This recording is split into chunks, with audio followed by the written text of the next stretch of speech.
16. Kapitel. Etwas über wahre Gottempfindung. Fortschritt bringt neue Demutserkenntnis. Die zweite Tempelhalle öffnet sich. Kaum eingetreten, bleiben die Kinder in Ehrfurcht stehen. Nicht die Größe oder die Erhabenheit ist es, was sie beeindruckt, sondern vielmehr das sonderbare Wehen, das sie sogleich umfängt. Eraskar übergibt Karmata die ganze Handlung, denn die Kinder sollen an ihm, er aber an seiner Arbeit lernen. Karmata teilt hier die Schar in 2 Gruppen ein und heißt sie rechts und links niedersitzen. Er beginnt: Liebe Kinder, seitdem wir die 3. Schulhalle verlassen haben, gab der gute Vater uns viel freie Zeit, um das Erhaltene zu verwerten und Neues zu erwarten. Dabei hatte es den Anschein, als hätten wir uns selber weiterhelfen müssen. Doch wunderbar zeigte sich in allen Dingen seine Führung, der wir jederzeit gedenken wollen. Das wunderbare Wehen drang auf euch ein, nur konntet ihr, weil ungesehen, es nicht fassen.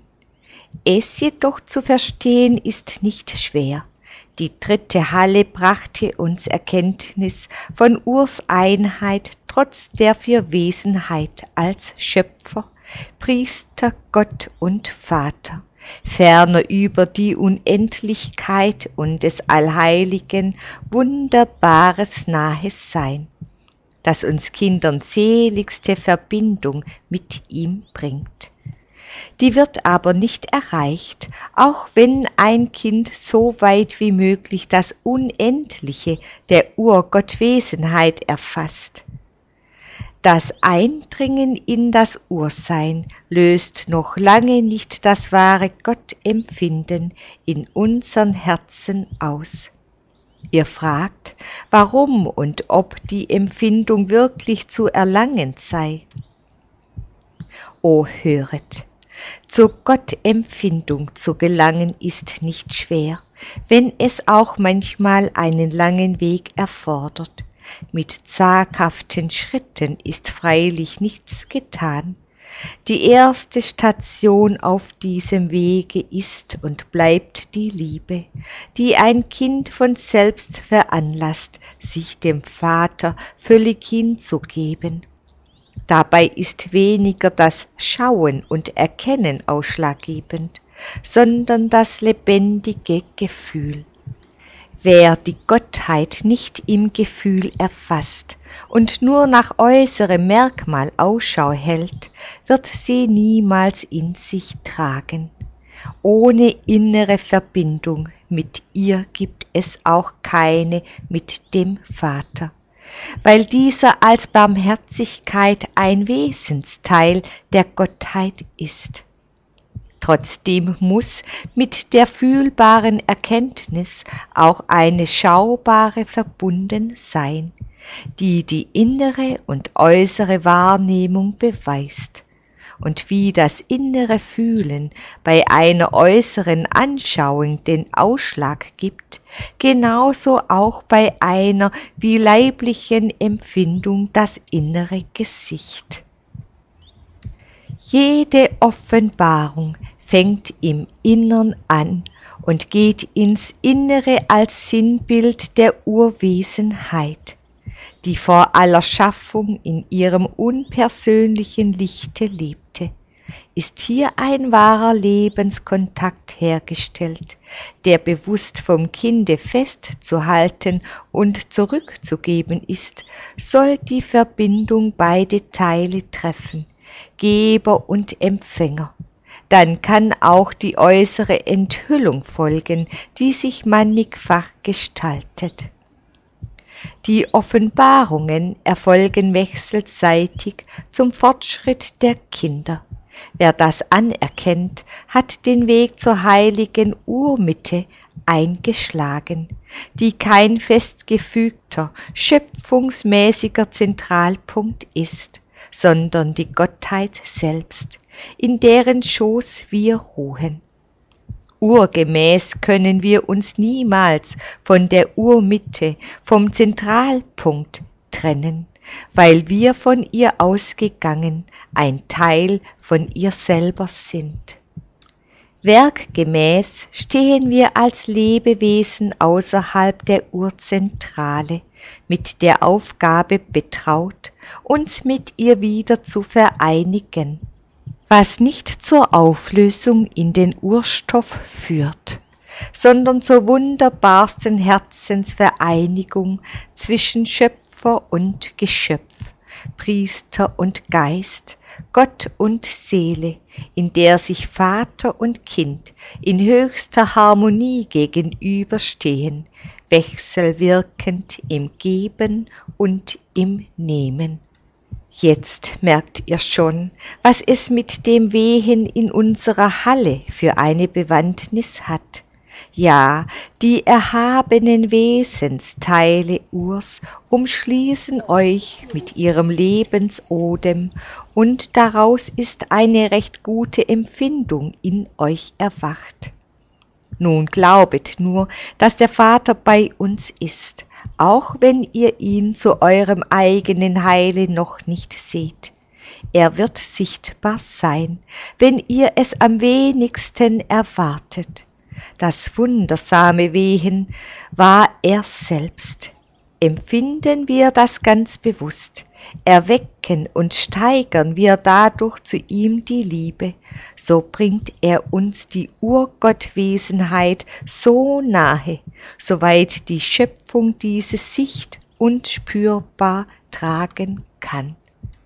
Die Urgottwesenheit brachte die Geschöpfe dem Vaterherzteil dar, weil der Vater als ewig einziger Urträger der Barmherzigkeit das Geschöpf am ehesten zur inneren und äußeren Verbindung führen kann, die zum einen dem Schöpfer den heiligen Titanenjubel bringt, zum andern das Geschöpf nicht lebensunfrei lässt, sondern es empor zu Lebenshoheit des Impulses hebt. Die Urabhängigkeit muss immer bleiben, doch sie ruht in der Unendlichkeit, die kein Geschöpf erfasst und von ihr auch nie gefesselt wird. Im Emporgehobensein zur Hoheit der Empfindung ruht des Kindes Glück, das in sinnfälliger Vereinigung mit Urs Jubel die Liebe zwischen Vater und Kind ergibt. Das Gesetzmäßige dieser Wahrheit ist mir selber unbekannt. Haben wir die Vaterkindschaft erreicht, so können wir im Vorwärtsschreiten einst die Urkindschaft erlangen. Sind wir doch aus Ur als sein höchstes Werk, als lebendige Geburt hervorgegangen.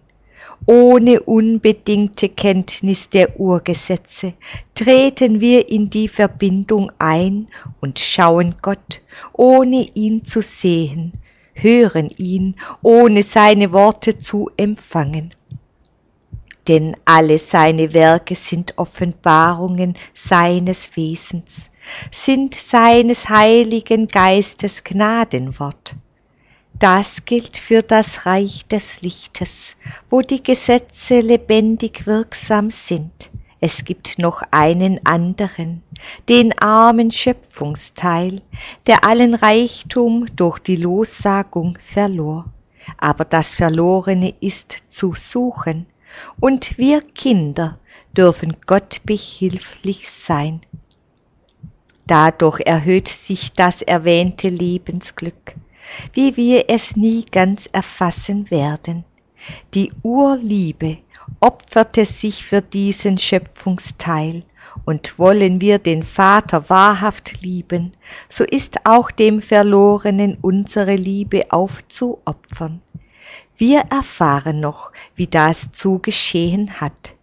Stärkt daher das innere, lebendige Empfinden, auf das recht bald Gottes äußere uns stets beglückende Anschauung erfolgen kann. Welch wunderbare Rede! Eraskar weiß, wessen Geist sie formte. Trotzdem dankt und lobt er Karmata, das tut auch die ganze Schar. Ein kleines Ich-Gefühl, berechtigt im Sinne seines guten Dienstes, lässt Karmata zum ersten Mal die Lebenshoheit spüren. Dennoch winkt er ab. Danken wir dem Vater ganz allein, er hat uns das Licht gegeben, ihm sei Lob und Preis. Inzwischen haben sich andere Engelsführer aus weiteren Gegenden in einer öffentlichen Halle des Nachbargebietes mit ihren Schutzbefohlenen versammelt. Einer kommt und ladet Eraskar ein, an der Versammlung teilzunehmen, denn es wäre Kunde gekommen, dass ein Kind aus Jerusalem anwesend sei. Gern folgt man der Einladung. Der Sonnenleiter Tulai, zugleich Bezirksvorsteher, führt die Engelsoberen und Karmata nach der Begrüßung in eine kleine Beratungshalle, wo sie sich über die Art einer allgemeinen großen Kinderbetreuung alsbald einig werden. Tulai übergibt Karmata den Vorsitz.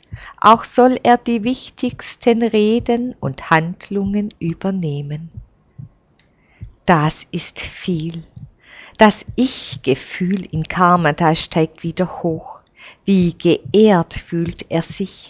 Noch größere Engel als Eraskar, selbst der Sonnenoberste Tulai, fügen sich in seine Führung.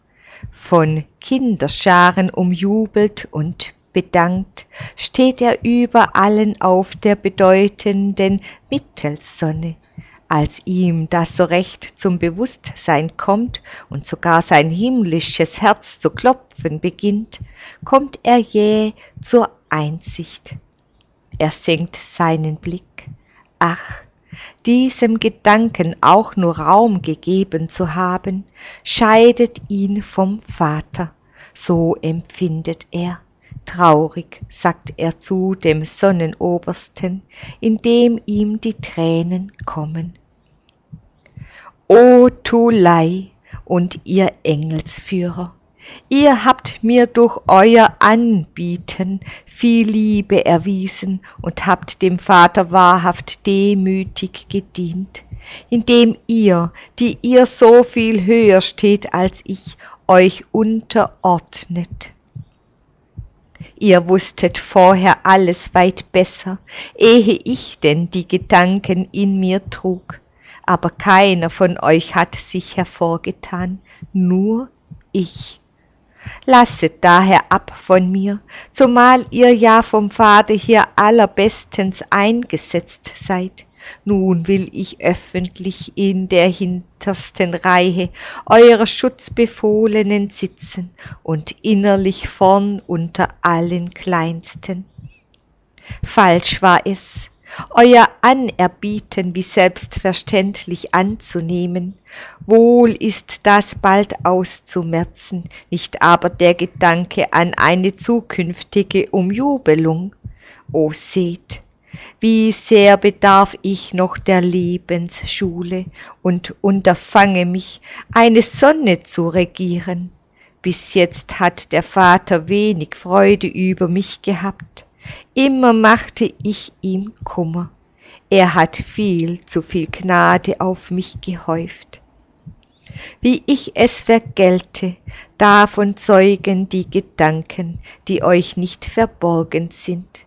Darum lasst mich eine Zeit allein, bis ich des Vaters liebe Stimme wieder hören kann. Ein Zeichen, dass er meinen groben Fehler huldvoll ausgeglichen hat. Dann komme ich, um eure Lehre in mich aufzunehmen. Die Engel, die im Auftrag Gottes diese nicht leichte Prüfung an Karmata vorgenommen haben, freuen sich über seine schnelle Wendung sehr, ohne darüber nun zu sprechen. Aber auch der Vater bleibt nicht ohne Freude. Karmata und alle Engel hören seine Stimme. Karmata, mein Kind, nun habe ich eine wahre Freude über dich, darum sollst auch du dich freuen. Wandle fortan diesen Demutsweg, und du wirst erfahren, wohin er führt. Doch erfülle nun das Amt, dir von meinen Engeln übertragen. Dann halte dich bereit, noch eine Arbeit, und die Zeit ist da, wo du in meiner Liebe diesen Sonnenweg beenden kannst. Sei gesegnet, und auch ihr, meine Engel, die ihr mir freudig dient und meinem Herzen nahe steht, wie auch alle Kinder eurer Sonne. Amen.